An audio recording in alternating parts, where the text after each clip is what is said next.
تخيل لو عرفت ان حياتك اللي انت عايشها دلوقتي بكل تفاصيلها وكل مشاكلها المكررة هي مجرد برنامج شغال على سيستم قديم، وانت مجرد مستخدم مش اكتر. الحقيقة انت حياتك مش ماشية بالصدفة، حياتك ماشية بكود برمجة محفور في عقلك الباطن. اي غلطة في الكود ده بتبوظ واقعك كله وانت مش حاسس. عقلك الباطن هو السيرفر اللي شايل برمجة حياتك. البرمجة دي اتكتبت من وانت طفل صغير، من كلمة مثلا اتقالت لك، من موقف انت شفته، او حتى شفرة موروثة من اهلك. فتخيل كده مبرمج كتب كود لبرنامج وغلط في نقطة واحدة بس، ايه اللي هيحصل؟ البرنامج كله هيهنج ومش هيشتغل. اهو ده بالظبط اللي بيحصل في حياتك. يعني لو انت صغيرة مثلا شفتي والدتك دايما بتعاني وبتقول الست ملهاش غير صبرها، عقلك هنا كتب كود اسمه المعاناة شرط عشان ابقى مقبولة. فلما تكبري وتلاقي نفسك بتجذبي شريك حياة يتعبك ويسبب لك معاناة، ده الصح، لان هنا الكود اللي جواكي مش بيعرف يقرا غير لغة التعب والمعاناة.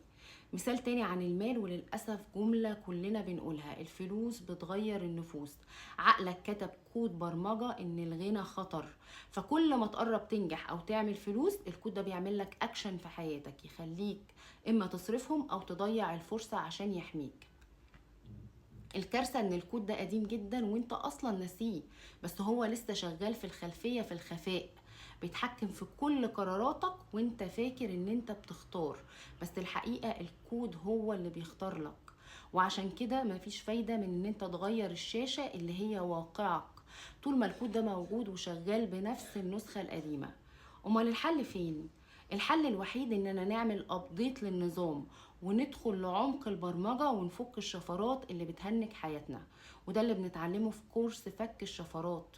بنتعلم ازاي نرجع لشفرة الجذور ونمسح الاكواد اللي بتبوظ الواقع بتاعنا، ونكتب مكانها برمجة جديدة تناسب طموحاتنا في 2026، عشان ننتقل من دور الضحية اللي الكود سايقها لدور المبرمج اللي بيصنع واقعه بإيده. فلو انت عايز تغير الواقع بتاعك وتكون قائد حياتك في 2026، انضم معانا في كورس فك الشفرات. تقدر ان انت تبعت لنا اي استفسار او لو حابب تعرف اي تفاصيل عن الكورس عبر الرقم الموجود على الشاشة او الرقم الموجود في البايو.